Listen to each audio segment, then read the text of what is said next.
Greetings again, everyone.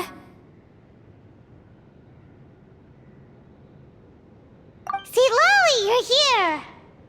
I got the ceremonial sword from the chief. It has a certain power that's needed in situations like this. You haven't forgotten what we're doing today, right? Of course not! We're gonna wake Leela up, and then ask him just what the heck he was playing at. And I've prepared the rest of the tools for the ceremony per Granny's instructions. We've dotted all our I's and crossed all our T's, so today should go off without a hitch. Good work, kiddo. Then without further ado, let's get started.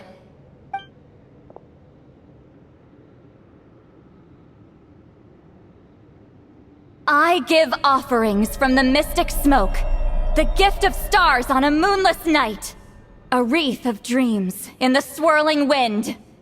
Glory be to the ruler of death. Fade, fade, fade. Thrice uttered and thrice repeated. Whoa! Is this one of her magic spells? This whole place suddenly got cold. What's happening? Keep your voice down. We mustn't disturb her.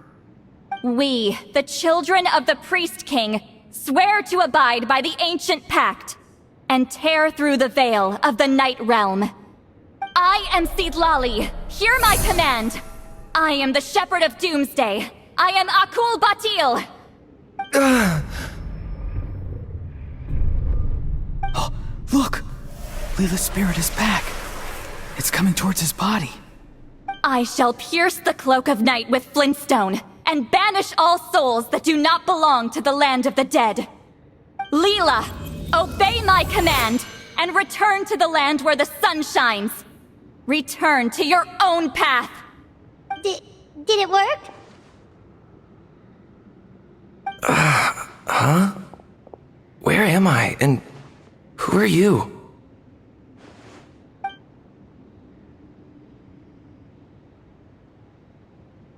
Whoa!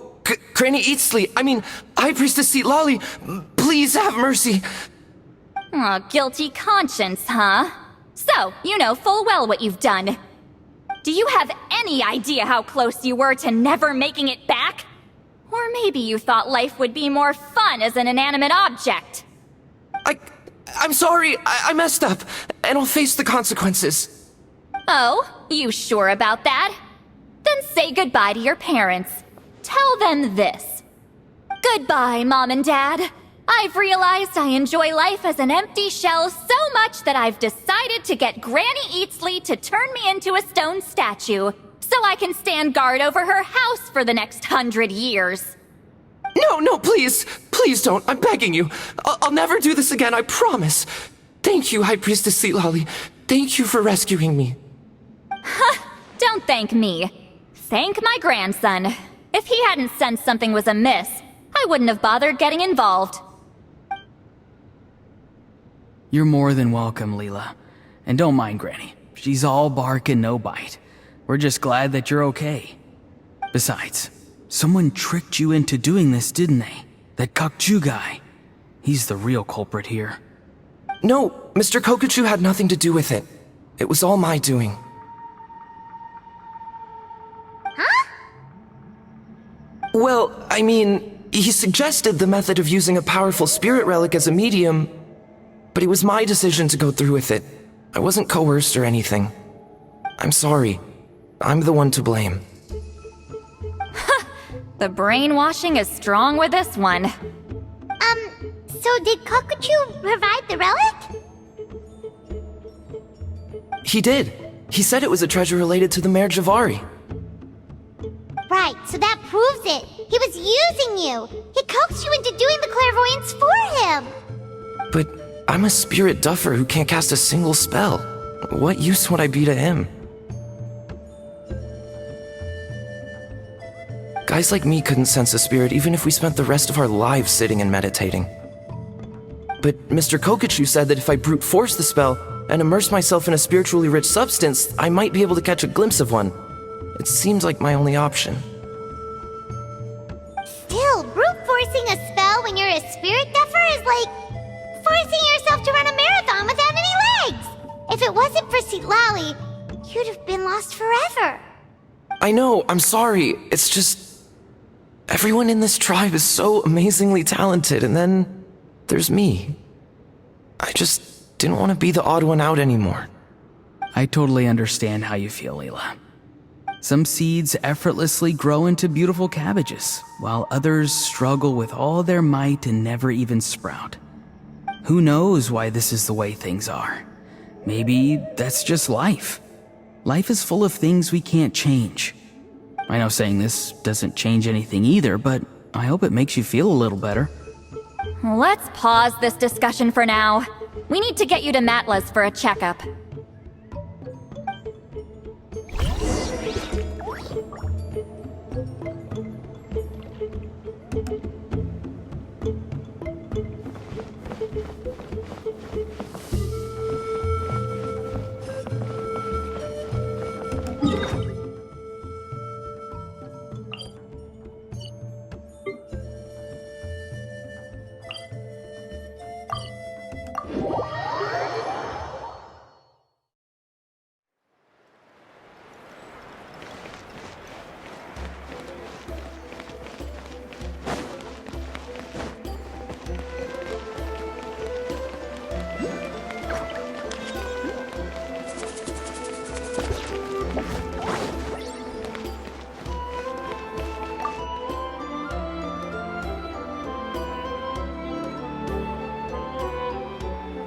Okay, looking good. Seems like this guy got off lightly. Just make sure he eats when you get back. Phew, he must be starving. That's a relief. I've heard of cases where people's bodies started necrotizing after they spent too long meditating. What a horrifying thought! Anyway, Leela, even though we didn't know each other before all this, I'm still really glad that you're okay now. Well, maybe you don't know me, but I've heard all about you. The same goes for High Priestess Lali, the Traveler, and Paimon. I've heard all the stories. Huh? Even us? This might sound corny, but you're exactly the kind of people I've always dreamed of becoming. But it's clear to me now. That was just wishful thinking. Honestly, why'd I have to be born a spirit duffer? Nah, it's alright, really. I'm used to being useless by now. Thank you all for saving me. Auroron, I think you're right. It's just a fact of life. I promise I won't take another risk like this in the future. I've brought you more than enough trouble already. Aw, Leela. It's okay. There's no need to comfort me. Hey, you little rascal. What are you talking about? Look at me. Huh? What's wrong, High Priestess Lali? I said, look at me. Take a good hard look. Sense anything strange? Granny, what are you talking about? What do you think, Traveler? Another case of happy to help written on someone's face?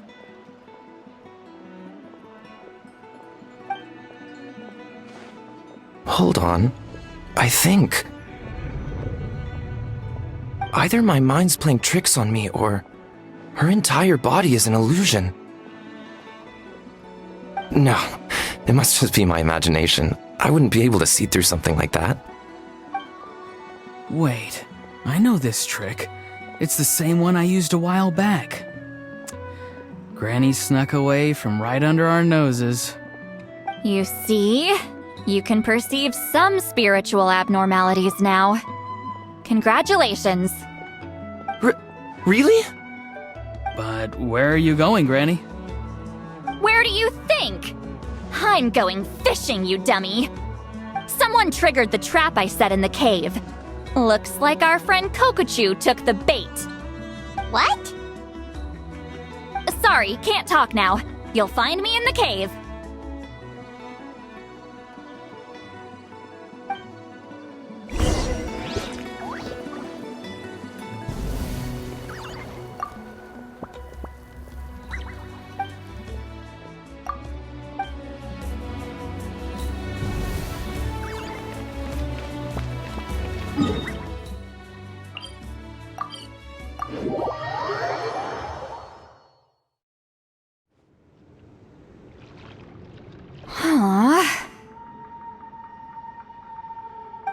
believe it. He got away. This is terrible. Why'd I have to go and act so cocky about it? I'm gonna look like such a fool. This Kokochu must be a real escape artist or something. But I can't tell them that. I'll have to think of something else. St. Lolly, did you get him? Given that she's the only person here, I'm guessing no. I thought I'd let him go, for now. But I left a mark on him. So if he comes around here again, I'll be able to track his every move. Oh, so Granny had only pretended to leave the cave, when in fact she'd set up a whole trap for him and was lying in wait. Ah, so just like how you caught Auroron! But how did you know Kokochu would come here? Because I planted the bait here. The Mare Javari map and the bow shard. Left them both on the table. I had a feeling those were what he was truly after. And sure enough, my trap was triggered just moments after we left. So you really did set up traps here after all, huh? Of course. It's just that they'd never do anything to either of you. See? What did I tell you? So, Mr. Kokochu, you used me after all. This whole time, all you wanted was to find the location of the Mare Javari. That's right. I've been wondering about the shard he left ever since I came across it. Why did he leave it there? The moment I confirmed the Mare Javari's location, that's when I realized it was bait. He was counting on Leela's spirit getting lost, and the tribe coming to his rescue. Then, by helping Leela, we'd be helping him. Oh, so he was fishing too! It was all a ploy to lure in an actual clairvoyant who could look into the shard for him. Yep. And somebody fell for it, hook, line, and sinker. I'm sorry. I took the bait. But so did Granny. The nerve! I only got involved because of you, you little scamp! Either way, Kokchu played us like a fiddle. Huh. He managed to accomplish his goals without taking any of the risk himself. Pretty sneaky. You could say that again. Imagine if he tried to approach St. Lolly directly. She'd have seen through it right away. Although, actually, St. Lolly, why did you let him go? Because I couldn't risk using my full abilities here. He was a pretty slippery character, and if I'd kept him here by force, there could have been unintended consequences. Was it my fault for picking a bad place? I'm sorry. I went looking for somewhere with a wealth of spiritual energy when I first decided to help Leela, and ended up choosing this mad sage's hideout. Mad Sage? Yeah, he's napping right behind that wall. We'd have a whole new situation on our hands if we woke him up. That's why I decided against using my full abilities. I do have some good news, though. I snatched the shard and map back before he bolted, so I may have restrained myself, but I certainly didn't let him walk all over me. That's great! So he left empty-handed! Yes, sort of. The bad news is, he did get a look at the map before he left. Not that the Mare Javari's last known location is a huge secret, but still. Yeah, that's kind of worrying. What if he's got some sort of diabolical plan? Don't worry, I'll keep tracking him. Also, Leela, if it's all the same to you, I'd like to give the shard and map to the Traveler as a gift. They might prove useful at some point in her journey. Absolutely. That's completely fine. The Traveler deserves it.